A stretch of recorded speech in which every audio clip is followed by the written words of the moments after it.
Hello बच्चों, कैसे हो? बढ़िया। आप बढ़िया तो मैं भी बढ़िया। तो देखो बच्चों, आज हमें क्या पढ़ाई करनी है। आज है हमारे पास बीएससी फर्स्ट सेमेस्टर का वीडियो नंबर 19, या फिर हम कह सकते हैं कि बीएससी के फर्स्ट सेमेस्टर का ये दूसरे चैप्टर का तीसरा वीडियो है। तो बेटे, इससे पहले 18 वीडियो आपको प्लेलिस्ट में भी मिल जाएंगे, नीचे डिस्क्रिप्शन में भी मिल जाएंगे, और कुछ समय बाद आई बटन में भी लिंक आ जाएगा, जहां आप बीएससी केमिस्ट्री के फर्स्ट सेमेस्टर के सभी वीडियोस को देख सकते हो, समझ सकते हो, और अपने सुंदर से नोट्स बना सकते हो, जो एग्जाम में आपकी बहुत ज्यादा हेल्प करेंगे। इसी के साथ साथ आपको नीचे डिस्क्रिप्शन में पीडीएफ नोट्स का लिंक भी मिल जाएगा, और आप पीडीएफ नोट्स के लिए टेलीग्राम पर भी सर्च कर सकते हो, KMD सहारनपुर। तो देखते हैं आज का हमारा टारगेट क्या है। आज बेटे हमें बहुत इंपॉर्टेंट टॉपिक डिस्कस करना है, जो आपने हालांकि क्लास 11th में भी पढ़ा था, पर मेरा मानना यह है कि आज जब इस टॉपिक को आप पढ़ोगे तो ऐसा मानते हुए पढ़ना कि आज से पहले आपने इस टॉपिक को कभी पढ़ा ही नहीं है, समझा ही नहीं है। मान लो आप पहली बार ही इस टॉपिक को पढ़ रहे हो, और जैसा कि आपको दिखाई दे रहा है, हमारा आज का टॉपिक है क्वांटम संख्याएं, या इंग्लिश में इन्हें कहते हैं क्वांटम नंबर्स। तो आज हमें क्वांटम नंबर्स के बारे में सीखना है। तो सीखते हैं, चलो क्वांटम नंबर्स का क्या मतलब होता है उसके बारे में बात करते हैं। मैं आपको कहता हूं कि मान लो मेरे पास एक एक आदमी है, एक व्यक्ति है, और उस आदमी के पास आपको चिट्ठी भेजनी है, या कोई भी कोरियर भेजना है, या कोई भी गिफ्ट भेजना है। तो यदि किसी आदमी के पास, किसी व्यक्ति के पास आप कोरियर, चिट्ठी या गिफ्ट भेजना चाह रहे हो, तो आपका जो गिफ्ट का लिफाफा होगा, उस लिफाफे पे आपको क्या क्या चीजें लिखनी पड़ेगी कि वो चिट्ठी उसी आदमी तक पहुंचे जिसे आप पहुंचाना चाह रहे हो। ठीक है, किसी और आदमी के पास ना पहुंच जाए। तो सबसे पहले तो आपको पता होना चाहिए कि उस आदमी का देश कौन सा है। सबसे पहले तो ये पता होना चाहिए कि उस आदमी का देश कौन सा है, कौन से देश में वो रहता है।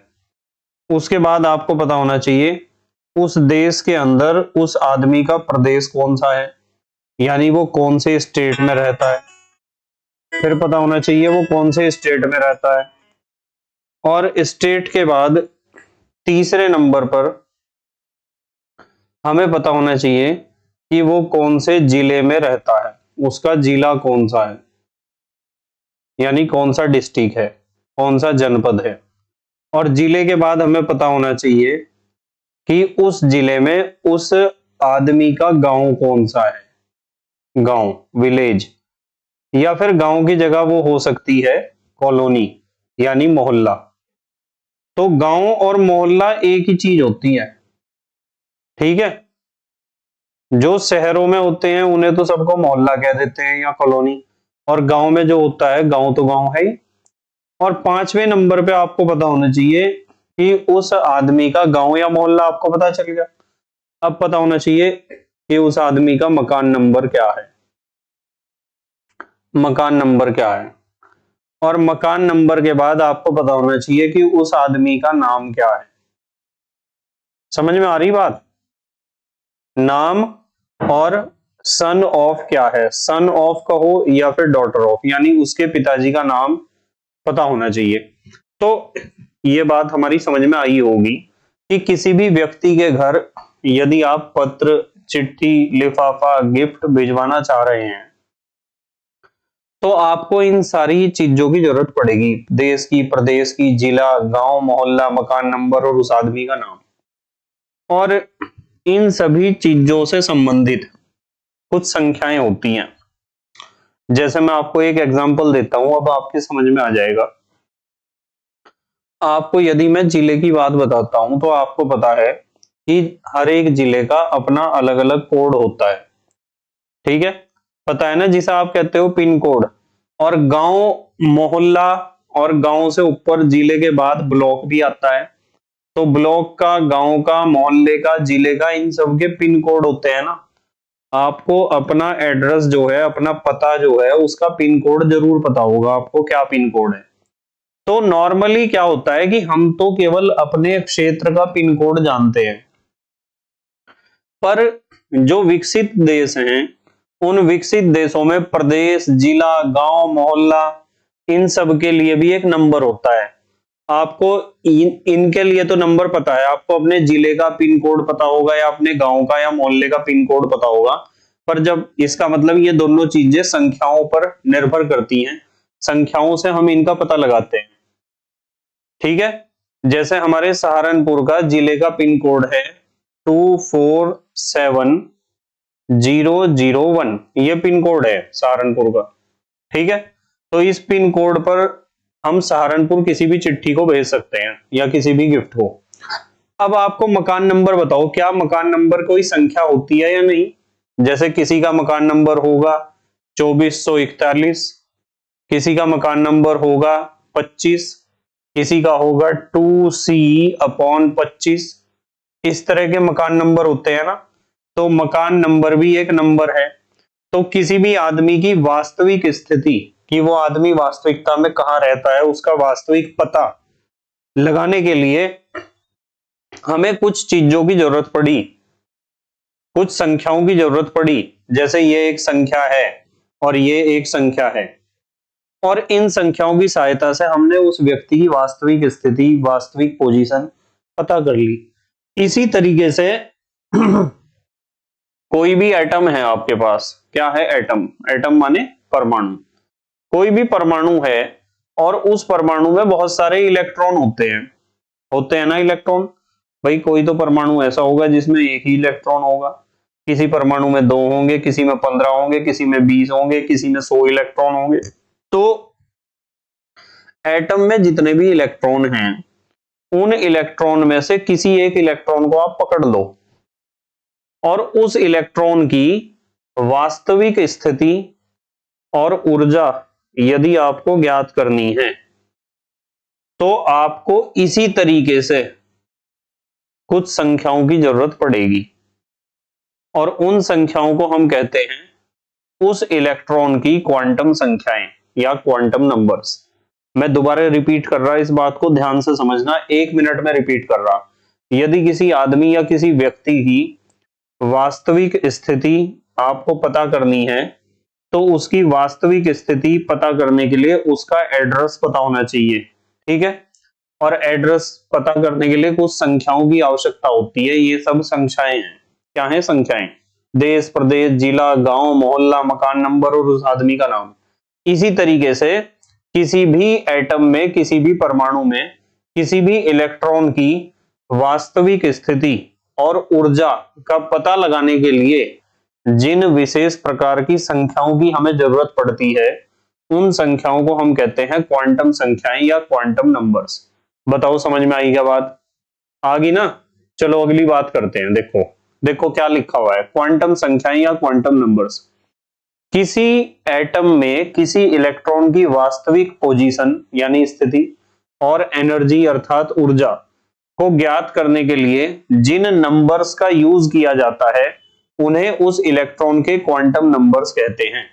तो आपको एक बात स्पष्ट होनी चाहिए कि कोई भी इलेक्ट्रॉन आपके पास है, उन इलेक्ट्रॉनों के लिए क्वांटम नंबर्स यदि आपको पता है, किसी एक इलेक्ट्रॉन के लिए सभी क्वांटम नंबर्स पता है, तो आप उस इलेक्ट्रॉन को पकड़ के ले आओगे उस एटम में से कि हाँ ये इलेक्ट्रॉन कौन से ऑर्बिट में है, कौन से सब ऑर्बिट में है, कौन से ऑर्बिटल में है, और ऑर्बिटल में घुसे तो कौन सा इलेक्ट्रॉन है ऑर्बिटल में। ठीक है, तो सीधी बात है, 100 की बात एक ही है। ध्यान से सुनो, यहां क्या लिखा हुआ है? यहां लिखा हुआ है कि आपके पास किसी एटम के अंदर कोई भी इलेक्ट्रॉन है और उस इलेक्ट्रॉन की आपको वास्तविक स्थिति पता करनी है और वास्तविक ऊर्जा पता करनी है। तो वास्तविक स्थिति और वास्तविक ऊर्जा को पता करने के लिए जिन स्पेशल नंबर्स की आपको जरूरत पड़ेगी ना, उन स्पेशल नंबर्स को ही हम कहते हैं क्वांटम नंबर्स। यानी यदि कोई हमारे से पूछता है कि भाई ये क्वांटम नंबर्स जो हैं वो किसके लिए होते हैं, तो कुछ बच्चे कहेंगे जी क्वांटम नंबर्स होते हैं एटम के लिए, परमाणु के लिए। तो बेटे बिल्कुल गलत जवाब है। क्वांटम नंबर किसका पता है, किसका एड्रेस है quantum number? Quantum number address है इलेक्ट्रॉन का। समझ में आई बात? क्वांटम नंबर किसी एटम के, किसी परमाणु के नहीं होते हैं। क्वांटम नंबर होते हैं इलेक्ट्रॉन के। यदि क्वांटम नंबर आपको पता है ना किसी इलेक्ट्रॉन के, तो आपको उस इलेक्ट्रॉन की वास्तविक स्थिति पता चल जाएगी और उसकी ऊर्जा भी पता चल जाएगी। ठीक है, क्लियर बात? तो यहां लिखा हुआ है किसी एटम में किसी इलेक्ट्रॉन की वास्तविक पोजीशन और एनर्जी को ज्ञात करने के लिए जिन नंबर्स का यूज किया जाता है उन्हें उस इलेक्ट्रॉन के क्वांटम नंबर्स कहते हैं। क्लियर बात? अब अगली बात कर रहे हैं हम। अब हम बात करेंगे क्वांटम नंबर्स 4 टाइप्स के होते हैं। कितने टाइप्स के होते हैं? 4 टाइप्स के। पहला होता है प्रिंसिपल क्वांटम नंबर, जिसे हम मुख्य क्वांटम संख्या भी कहते हैं और n से प्रदर्शित करते हैं। दूसरा होता है एजीमुथल क्वांटम नंबर या दिंगशी क्वांटम संख्या, L से रिप्रेजेंट करते हैं। तीसरा होता है मैग्नेटिक क्वांटम नंबर या चुंबकीय क्वांटम संख्या, M से रिप्रेजेंट करते हैं। और चौथा होता है स्पिन क्वांटम नंबर या चक्रण क्वांटम संख्या, इसे हम S से रिप्रेजेंट करते हैं। ठीक है, तो यदि आपसे कोई पूछता है ना कि क्वांटम नंबर किसके लिए होते हैं, तो आप बताना क्वांटम नंबर होते हैं किसी विशेष इलेक्ट्रॉन के लिए। फिर कोई पूछेगा कि क्वांटम नंबर से हमें क्या पता चलता है, तो आप बताओगे क्वांटम नंबर से हमें पता चलता है किसी इलेक्ट्रॉन की एक्चुअल पोजीशन और एक्चुअल एनर्जी। ठीक है, फिर किसी ने पूछा कि क्वांटम नंबर कितने टाइप्स के होते हैं, तो आप बताओगे 4 टाइप्स के होते हैं, N, L, M, S। Principal quantum number, azimuthal quantum number, magnetic quantum number और स्पिन क्वांटम नंबर। तो सबसे पहले अटैक करते हैं हम प्रिंसिपल क्वांटम नंबर पर, ध्यान से देखना। तो सबसे पहला क्वांटम नंबर होता है प्रिंसिपल क्वांटम नंबर या मुख्य क्वांटम संख्या, इसे हम स्मॉल n से रिप्रेजेंट करते हैं। और अब आपको मैं इसे समझाने से पहले एक बहुत बढ़िया बात समझाऊंगा, ध्यान से समझना बिल्कुल। देखो ये 4 तरह के क्वांटम नंबर होते हैं, ये बात तो क्लियर होगी आपको कि क्वांटम नंबर होते हैं कितने तरह के? 4। इसमें पहला तो है आपका प्रिंसिपल क्वांटम नंबर। तो बेटे मैं मोटी मोटी बात बता रहा हूं कि प्रिंसिपल क्वांटम नंबर से हमें पता चलेगा कि हमारा जो इलेक्ट्रॉन है वो कौन से ऑर्बिट में है। हमारा इलेक्ट्रॉन कौन से ऑर्बिट में? ऑर्बिट कह दो या शेल कह सकते हो आप, शेल, शेल माने कक्षा। तो इससे तो पता चलता है कि इलेक्ट्रॉन कौन से ऑर्बिट में है। और दूसरा होता है दिंगशी क्वांटम नंबर या एजीमुथल क्वांटम नंबर, L। इससे पता चलता है कि इलेक्ट्रॉन कौन से सब ऑर्बिट में है। सब ऑर्बिट को आप सब सेल भी कह सकते हो, सब ऑर्बिट कहो या सब सेल कहो, इससे पता चलेगा इलेक्ट्रॉन कौन से सब सेल में है, कौन से उपकोष में है। और मैग्नेटिक क्वांटम नंबर या चुंबकीय क्वांटम संख्या से हमें पता चलेगा कि हमारा इलेक्ट्रॉन कौन से ऑर्बिटल में है। ऑर्बिटल को हिंदी में क्या कहते हैं? कक्षक। क्या कहते हैं? कक्षक। और उसके बाद आता है स्पिन क्वांटम नंबर। इससे पता चलता है कि हमारा इलेक्ट्रॉन कौन सी डायरेक्शन में स्पिन कर रहा है, क्लॉकवाइज डायरेक्शन में कर रहा है या एंटी क्लॉकवाइज डायरेक्शन में कर रहा है, उन दोनों में से कौन सा इलेक्ट्रॉन है। देखो इस बात को मैं एक दूसरे तरीके से भी समझा सकता हूं, समझने की कोशिश करना आप। देखो आपको पता है कि कोई भी एटम है, उस एटम के बीच में तो होता है न्यूक्लियस। सबको पता है कि बीच में तो उसके पॉजिटिवली चार्ज्ड न्यूक्लियस होता है, धनावेशित नाभिक। उस नाभिक के चारों तरफ क्या होती हैं? उस नाभिक के चारों तरफ होती हैं कक्षाएं। ठीक है, कक्षा कह दो या ऑर्बिट कह दो या शेल कह दो, एक ही बात है। और कक्षा के अंदर घुसोगे तो कक्षा के अंदर होते हैं उपकोष। क्या होते हैं? उपकोष। उपकोष को आप सब ऑर्बिट भी कह सकते हो या सब शेल भी कह सकते हो। और उपकोष के अंदर घुसोगे तो उपकोष के अंदर होते हैं कक्षक, और कक्षक को हम कहते हैं ऑर्बिटल। और जब किसी कक्षक में घुसोगे ना तो एक कक्षक इस तरह का होता है। कक्षक देखो इस तरह, हम इस तरह बनाते हैं इसे, बॉक्स की तरह। और इस कक्षक में होते हैं इलेक्ट्रॉन। क्या होते हैं? इलेक्ट्रॉन। अब इस कक्षक में जो इलेक्ट्रॉन हैं उनमें से यदि मैंने कक्षक ये बनाया, इसमें इलेक्ट्रॉन दो ऐसे ही तो बनाऊंगा मैं, ऐसे, तो उनमें से एक इलेक्ट्रॉन तो घूम रहा होगा, ये वाला जिसका सिर ऊपर की तरफ को है, ये तो क्लॉकवाइज डायरेक्शन में रोटेट कर रहा है, और जिसका सिर नीचे की तरफ को है वो एंटी क्लॉकवाइज डायरेक्शन में रोटेट कर रहा है। तो यहां आपको एक बात समझनी है बेटे, आपको यह समझना है कि कक्षा को तो हम कहते हैं ऑर्बिट या शेल, कक्षा को ऑर्बिट या शेल कहते हैं, ऑर्बिट भी कह सकते हो। उपकोष को सब ऑर्बिट कहेंगे या फिर हम कहेंगे सब शेल। क्या कहेंगे? सब शेल। कक्षक को हम क्या कहते हैं? ऑर्बिटल। क्या कहते हैं? ऑर्बिटल। और ये इलेक्ट्रॉन है ही। मतलब पहला स्टेप तो आपको पता होना चाहिए कि शेल, शेल के अंदर होते हैं सब शेल, सब शेल के अंदर होते हैं ऑर्बिटल, और ऑर्बिटल के अंदर होते हैं इलेक्ट्रॉन। एक ऑर्बिटल में दो इलेक्ट्रॉन होते हैं, एक तो क्लॉकवाइज डायरेक्शन में रोटेट करता है यानी दक्षिणावर्त दिशा में घूमता है, स्पिन करता है, और एक एंटी क्लॉकवाइज डायरेक्शन में रोटेट करता है यानी वामावर्त दिशा में घूर्णन करता है, स्पिन करता है। अब मैं आपको मोटी मोटी बात बताता हूं, ध्यान से समझना। मतलब जो हमारे क्वांटम नंबर्स हैं ना, क्वांटम नंबर्स, क्वांटम संख्याएं, ये क्वांटम संख्याएं हमें इसके बारे में ही जानकारी देगी।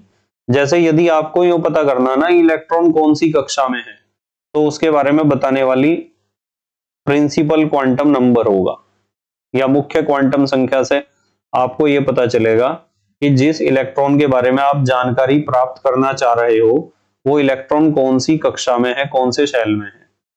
और उपकोष के बारे में बताएगा इससे दूसरा क्वांटम नंबर जिसे हम कहते हैं एजीमुथल क्वांटम नंबर एल। इससे पता चलता है कि इलेक्ट्रॉन कौन से सब शेल में है या कौन से उपकोष में है। और ऑर्बिटल के बारे में बताता है हमें तीसरा क्वांटम नंबर जिसे हम कहते हैं magnetic quantum number. Magnetic quantum number से हमें पता चलता है कि हमारा वो इलेक्ट्रॉन जिसके बारे में हम जानकारी निकाल रहे हैं वो इलेक्ट्रॉन कौन से ऑर्बिटल में है या कौन से कक्षक में है। और अब एक कक्षक में इलेक्ट्रॉन होते हैं दो, एक तो ये और एक तो ये।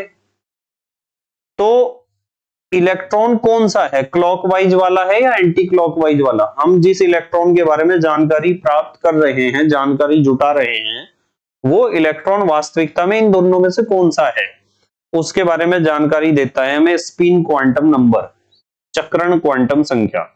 तो ये बात आपको, ये कंसेप्ट क्लियर होना चाहिए कि शेल के बारे में कौन बताता है? Principal quantum number.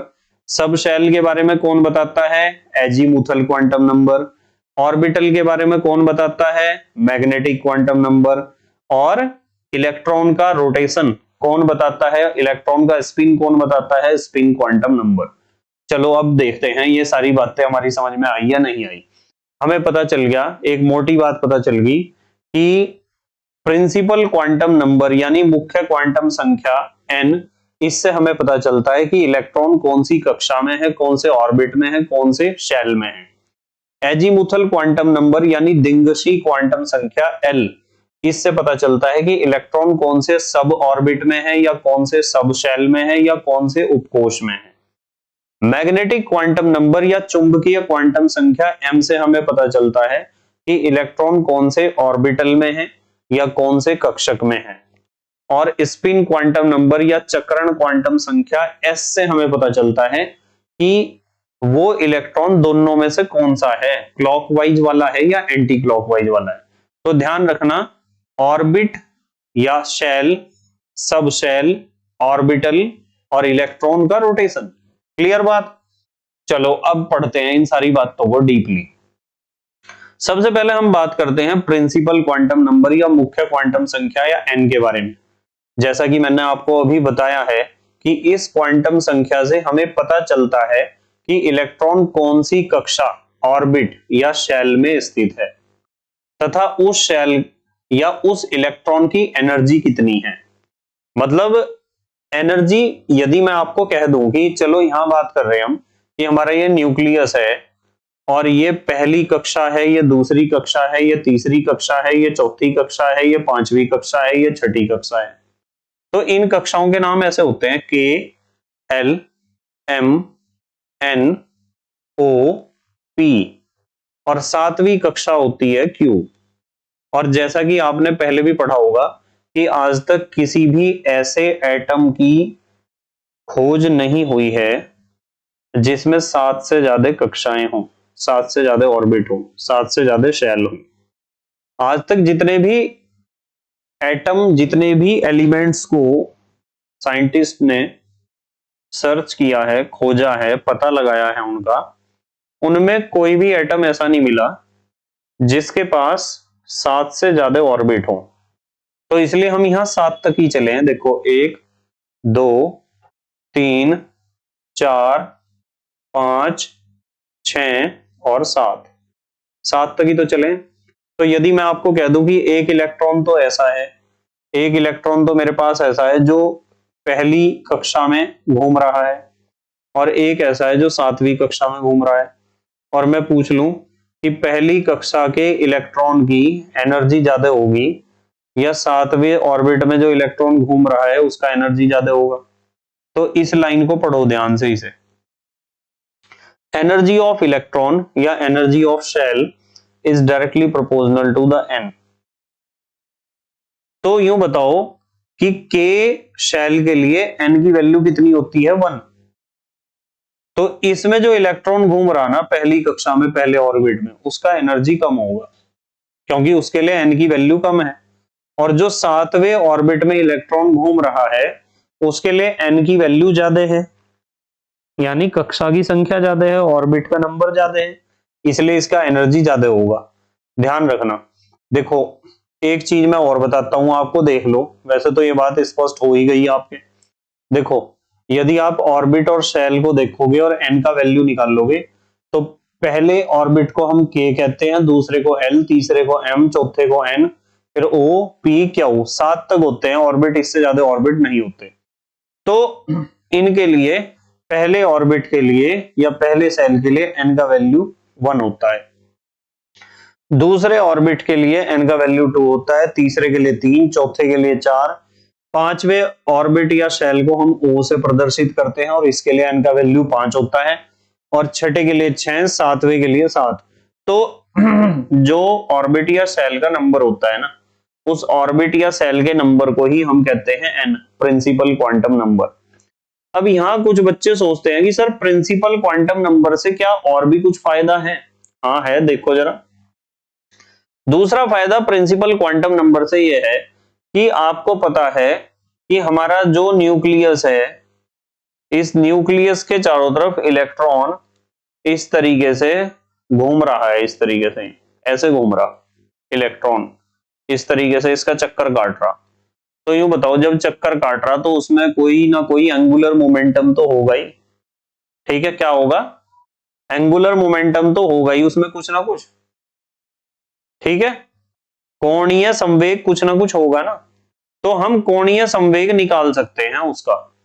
कैसे निकाल सकते हैं? ऐसे, एंगुलर मोमेंटम ऑफ इलेक्ट्रॉन यानी इलेक्ट्रॉन का कोणीय संवेग बराबर mvr। तो नॉर्मल फार्मूला होता है, m का मतलब मास ऑफ इलेक्ट्रॉन, v का मतलब velocity of electron at a particular time, और r का मतलब रेडियस ऑफ रोटेशन, जिस वृत्ताकार पथ पर वो इलेक्ट्रॉन चक्कर लगा रहा है उसका रेडियस कितना है।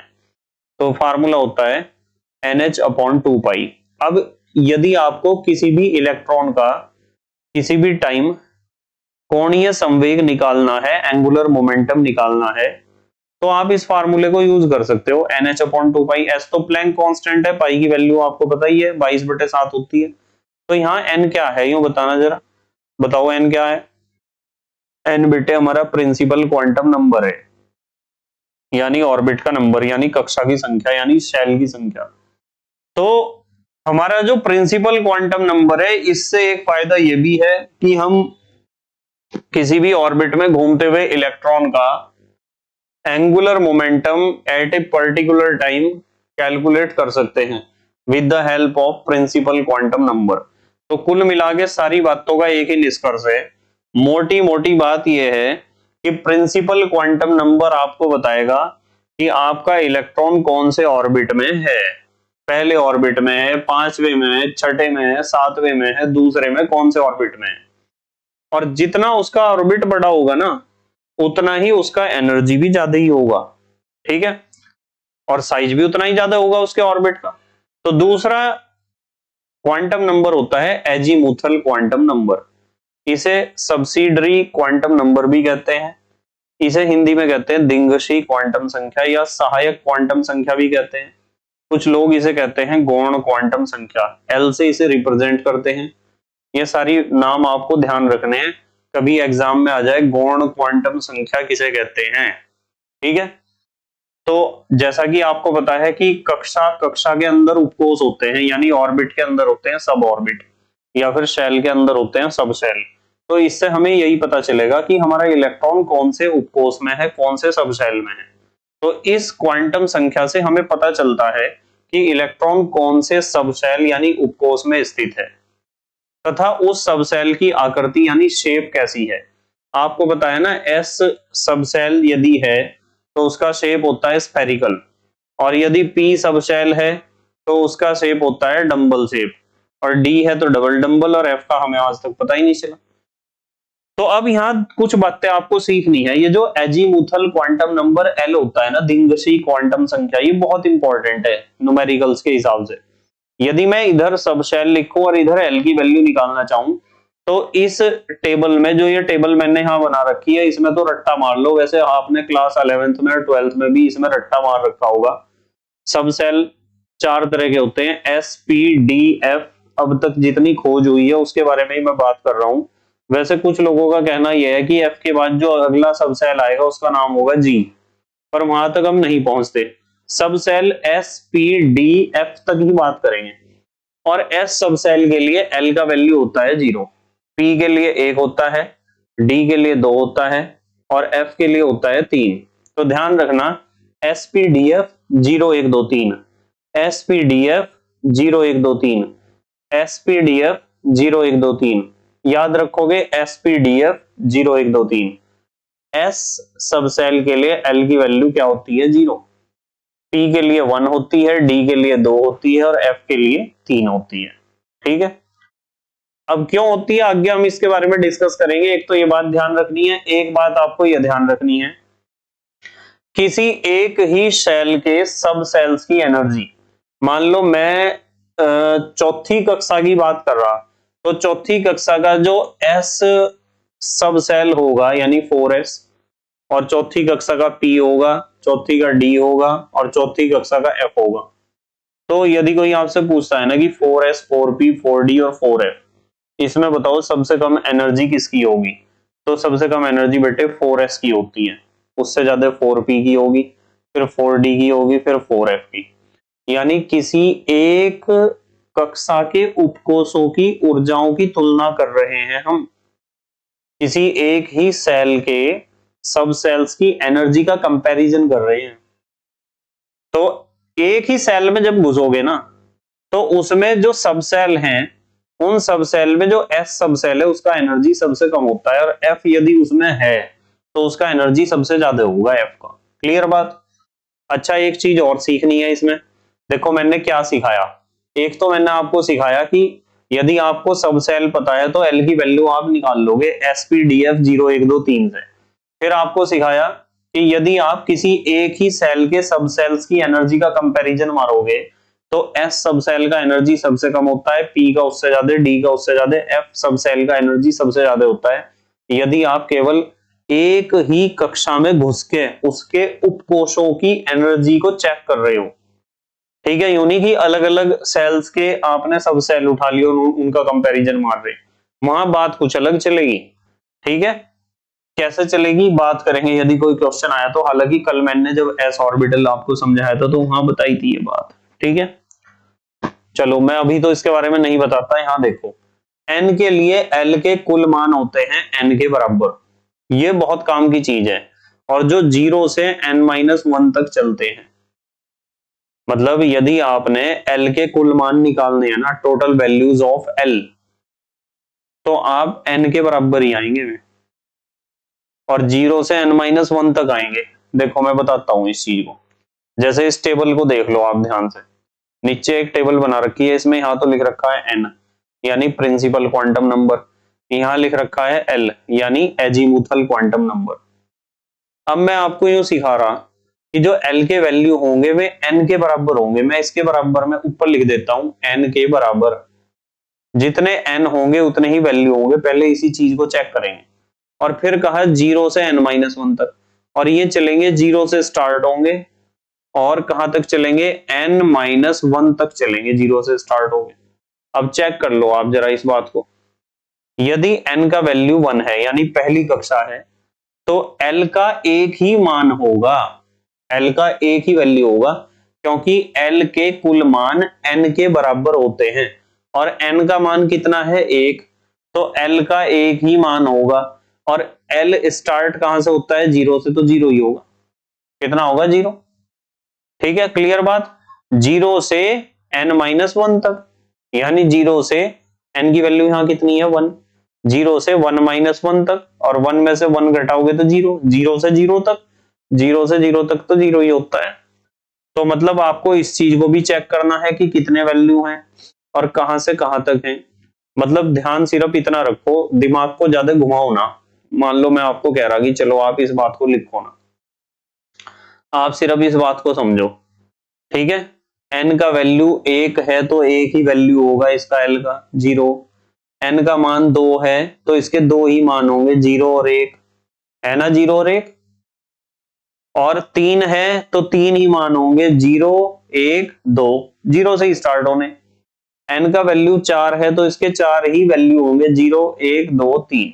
ठीक है, अब देखो यहां एक चीज समझनी है आपको, एक बात बता देता हूं आपको, ध्यान से समझना। यहां एक बात यह समझनी है आपको कि जब n का वैल्यू 1 है तो ये पहली कक्षा है, और पहली कक्षा में तो एक ही उपकोष होता है। ये L हमें क्या बताता है, उपकोष। n क्या बताता है, n बताता है हमें ऑर्बिट के बारे में। n किसके बारे में बताता है, ऑर्बिट के बारे में। और L क्या बताता है, सब ऑर्बिट के बारे में। सब ऑर्बिट कह दो, या सब ऑर्बिट नहीं कहते तो आप कह सकते हो सब सेल। ठीक है, तो ये बताएगा सब ऑर्बिट के बारे में या सब सेल के बारे में। इसे कक्षा बतानी, इसे उपकोष, ये लिख रखे उपकोष। यूं बताओ, पहली कक्षा में एक ही तो उपकोष होता है, s। पहले ऑर्बिट में एक ही तो सब ऑर्बिट होता है, s। दूसरे में दो होते हैं, इसलिए दो वैल्यू हैं, 0 और 1। 0 किसके लिए होता है, s के लिए, और 1 किसके लिए होता है, p के लिए। तीसरी यदि कक्षा की बात करें, तीसरे ऑर्बिट की बात करें, तो तीसरे ऑर्बिट के लिए L के 3 वैल्यू क्यों होते हैं, 0 1 2, क्योंकि तीसरी कक्षा में 3 उपकोष होते हैं, 3 सब सेल होते हैं, S P D। देखो अभी एक चीज सिखा के आया मैं आपको, S P D F, 0 1 2 3, बताओ सिखाई ना बात। तो यहां जो है, जहां भी 0 है वो सब 0 जो है S सब सेल है। यदि कहीं 1 है तो P सब सेल है, क्या है, P सब सेल। और यदि 2 है तो D सब सेल है, और 3 है तो F सब सेल है। देखो यहां सिर्फ S है, जब भी तो यहां लिखा है S सब सेल है, और इसमें S और P दो हैं, ये दोनों लिख दिए भाई। दूसरी कक्षा में दो ही तो सब सेल होंगे, तीसरी में 3 होंगे, SPD, देखो SPD।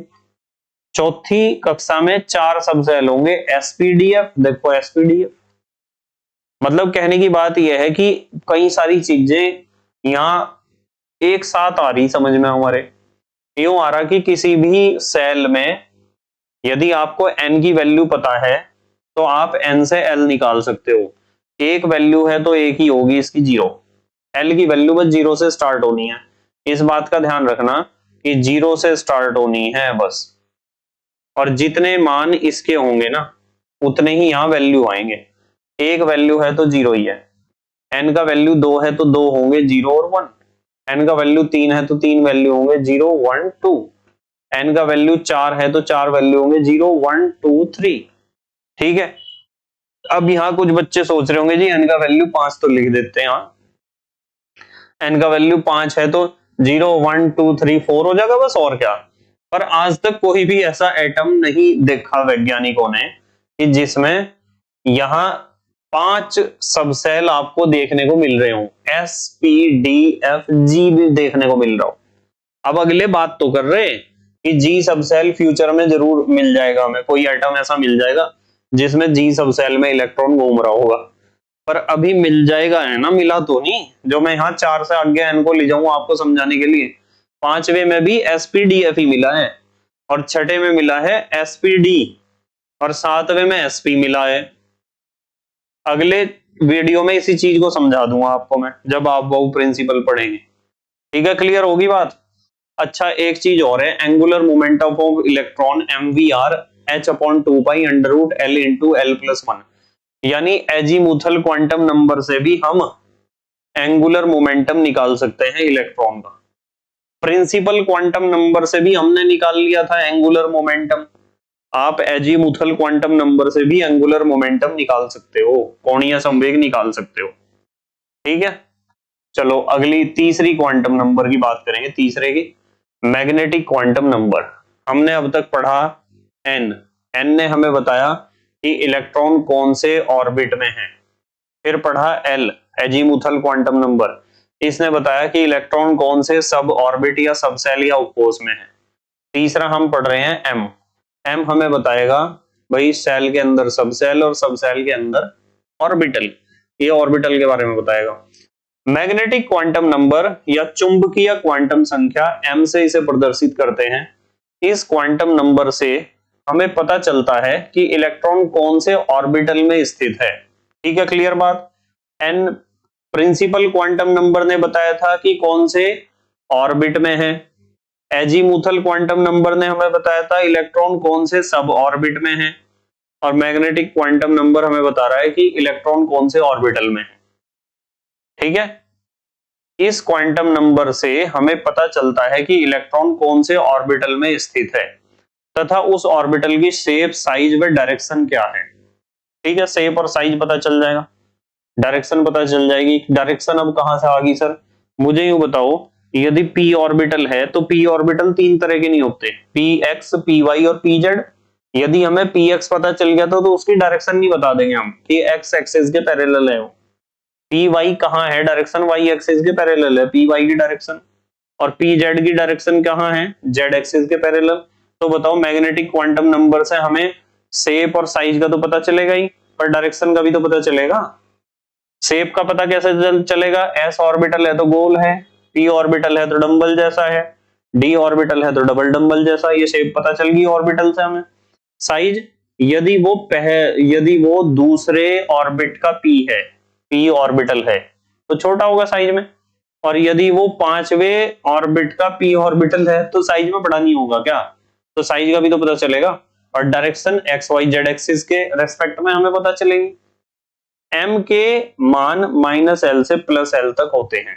ठीक है, यानी m के वैल्यू चलेंगे -l से +l तक।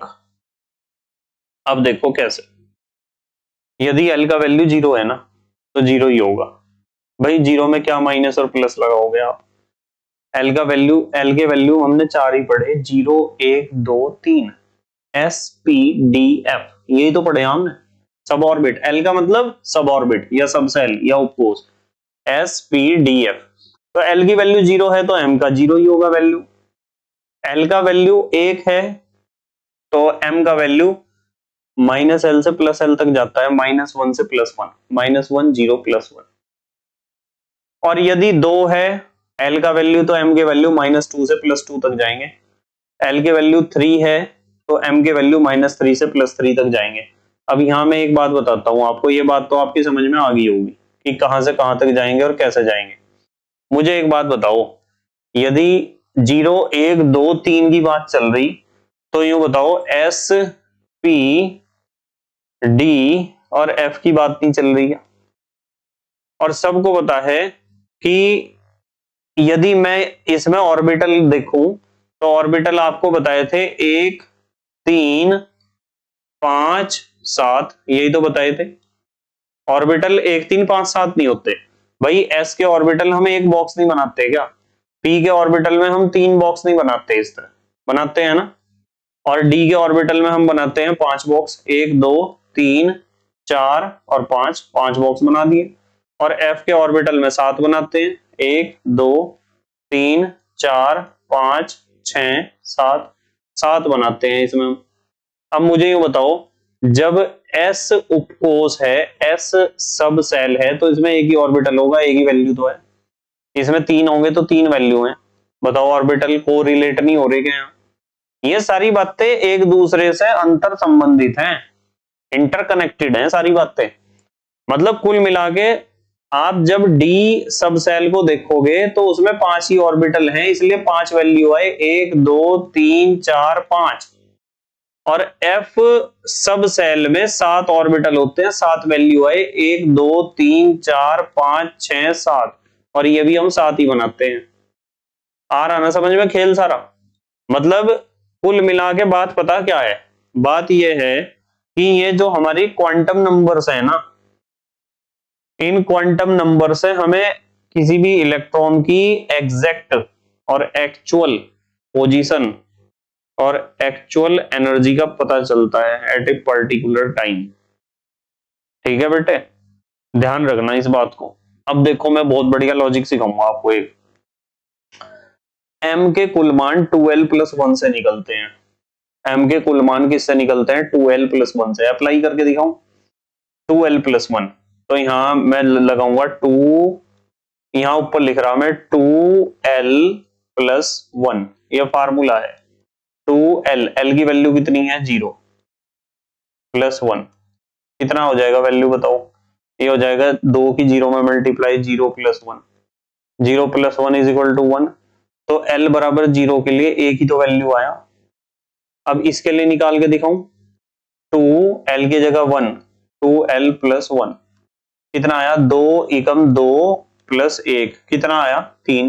देखो 3 मान नहीं है क्या? 1 2 3, 3 नहीं है वैल्यू।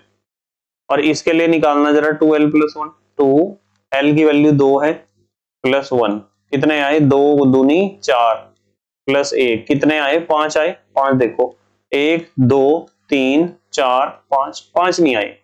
इसी तरह इसके लिए निकाल लो, यहाँ कितने आ जाएंगे? 7 आ जाएंगे। ये 7 मान है। आ रही ना समझ में बात? तो ये जो नीचे मैंने आपको फार्मूला बताया, बहुत काम का फार्मूला है ये वाला।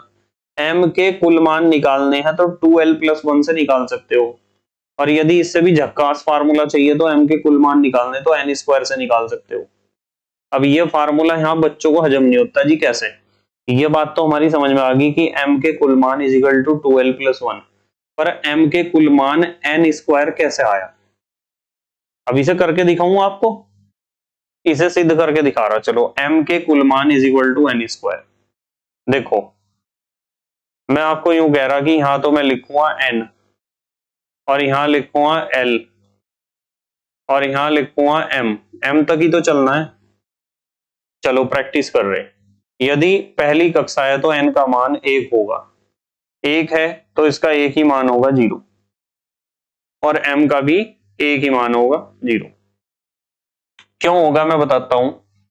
इसके मान तो 0 से स्टार्ट हो जाते हैं बस, और कहां तक जाते हैं? n-1 तक। जिसके हजम नहीं होता तो इसके n के बराबर ही मान होते हैं। n का मान 1 है तो एक ही मान होगा 0, 0 से स्टार्ट होना ना इसे। और इसके मान कैसे निकलते हैं? इसके मान चलते हैं -l से कहां तक? +l तक। अब 0 में क्या मैं माइनस प्लस लगाऊं कि -0 से +0 तक? देखना जरा, यदि 2 है वैल्यू तो n का मान 2 है तो 2 दूसरी कक्षा है, दूसरी कक्षा में 2 उपकोष होंगे, 0 और 1। 0 के लिए तो 0 ही होगा, और 1 के लिए क्या? -l से +l तक चलता है ना, तो यही तो होगा वैल्यू। और यदि मैं कह दूं कि चलो इसकी बात करो तीसरी कक्षा की, तो तीसरी कक्षा में 0 1 2 3 वैल्यू होंगे। 0 के लिए 0, 1 के लिए -l से +l तक, ठीक है, और 2 के लिए भी -2 से +2 तक। ठीक है, अब चेक कर लेना ध्यान से, बिल्कुल ध्यान से चेक कर लेना। हम चेक कर रहे हैं अपना फार्मूला कि जो m के मान टोटल निकलते हैं वे इस फार्मूले से निकलते हैं n स्क्वायर से। यूं बताओ एन स्क्वायर, एक का स्क्वायर करोगे कितना आएगा, एक का स्क्वायर एक आएगा, तो एक ही तो मान आया इसका। देखो दो का स्क्वायर करोगे कितना आएगा, चार, तो चार वैल्यू आए होंगे इसके लिए। देखो यहाँ चार वैल्यू आए होंगे, यहाँ देखो एक दो तीन चार, चार वैल्यू आए ना।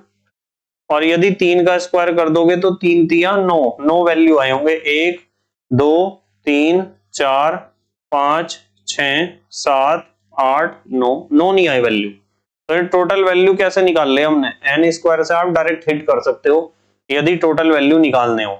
बताओ ये बात हजम हुई क्या आपके, कि आप m के कुल मान l से भी निकाल सकते हो, और बेटे m के कुल मान आप निकाल सकते हो n से भी। यदि l से निकालने हैं तो फार्मूला लगाओ 2l+1, और यदि m से निकालने n से निकालने तो फार्मूला लगाओ n स्क्वायर। m के मान आप l से ऐसे भी निकाल सकते हो l cos थीटा, m का पर्टिकुलर वैल्यू निकालना है तो l cos थीटा। अब फिर समझाऊं कैसे। मान लो हमारे पास एक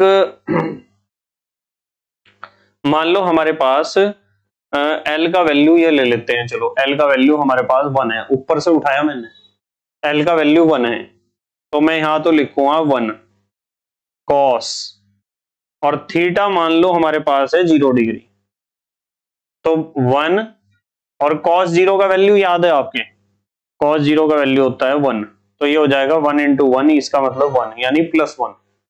तो हमें ये वाला वैल्यू मिलेगा 0 डिग्री पर, यदि हमारा है वैल्यू तो +1 आएगा। इसी तरीके से आप निकाल सकते हो, जैसे मान लो मैं यूं कह दूं कि थीटा 90 डिग्री है, 90 डिग्री है तो 1 × cos 90, और cos 90 की वैल्यू कितनी होती है 0, तो 1 × 0 हो जाएगा, तो 0 आ जाएगा वैल्यू, तो ये बीच वाला वैल्यू मिल जाएगा आपको।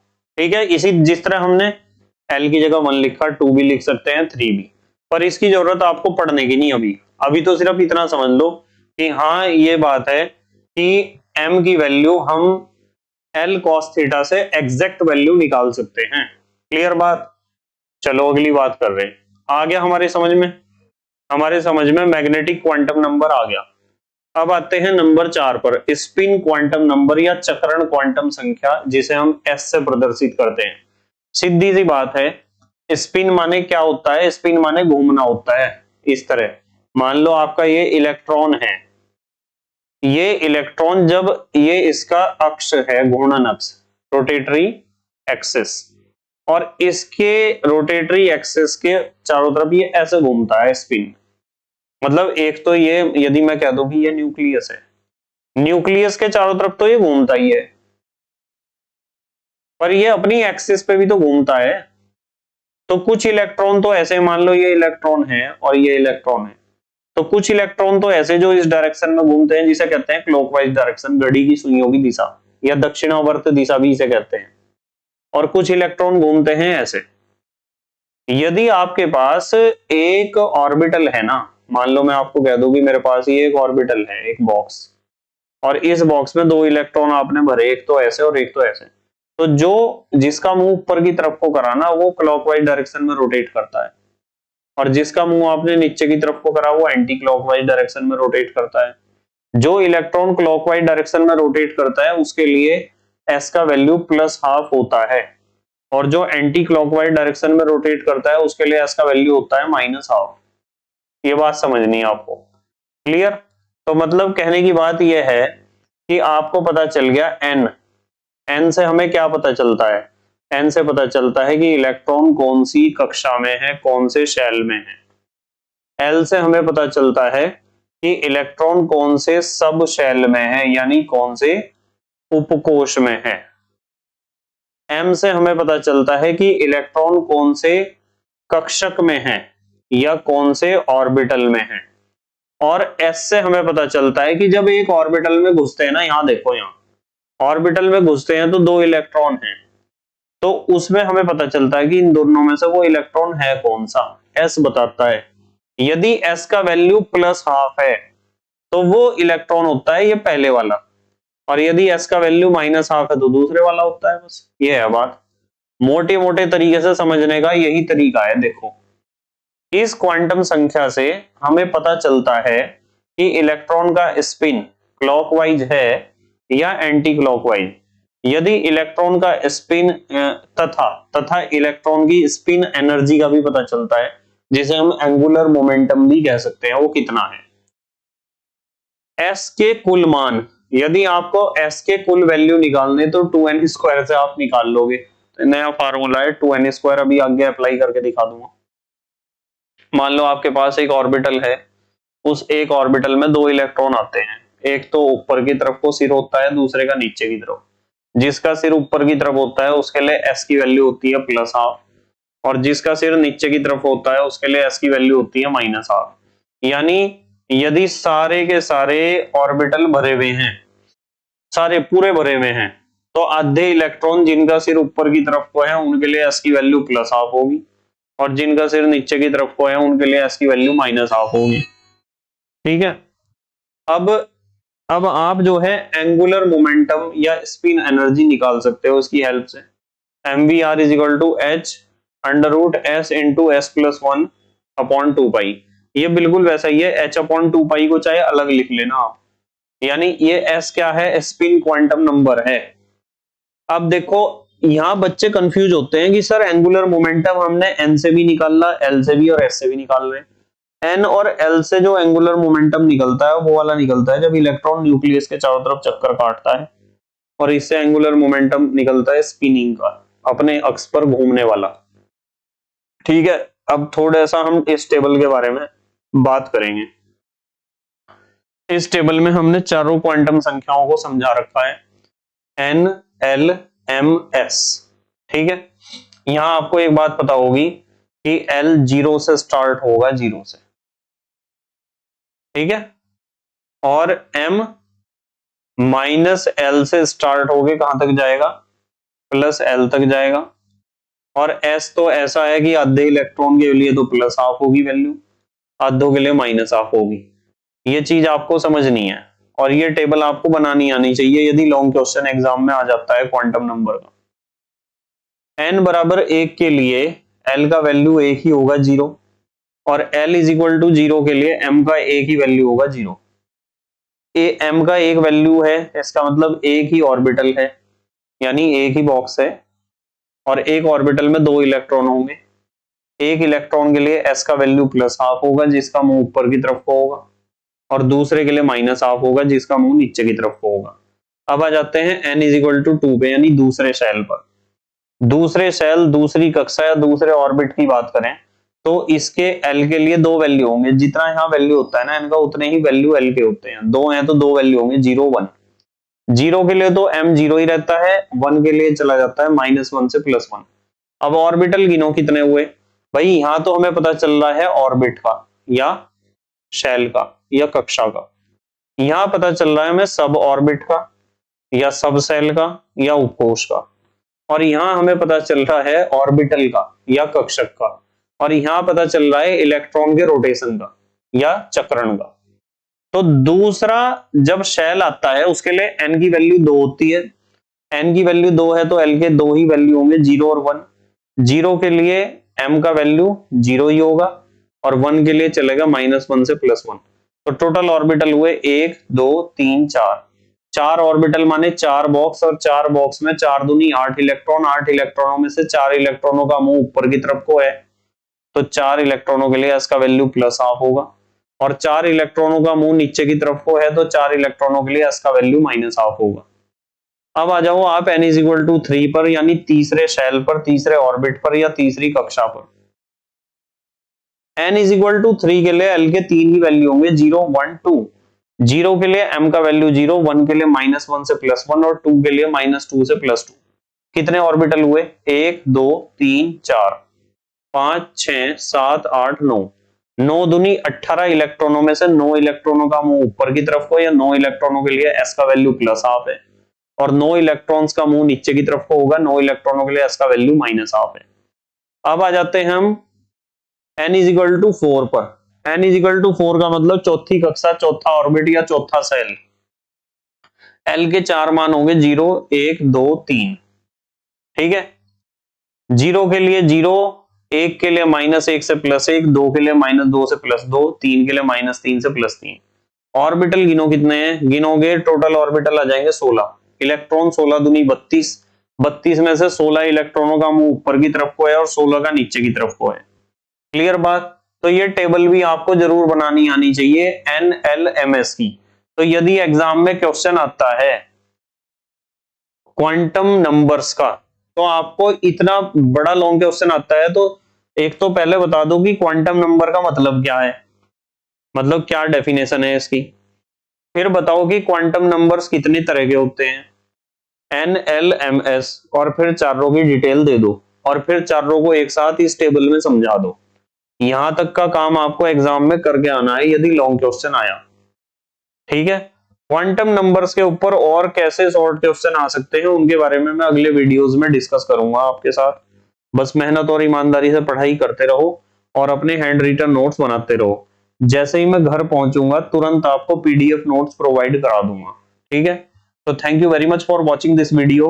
Okay, bye.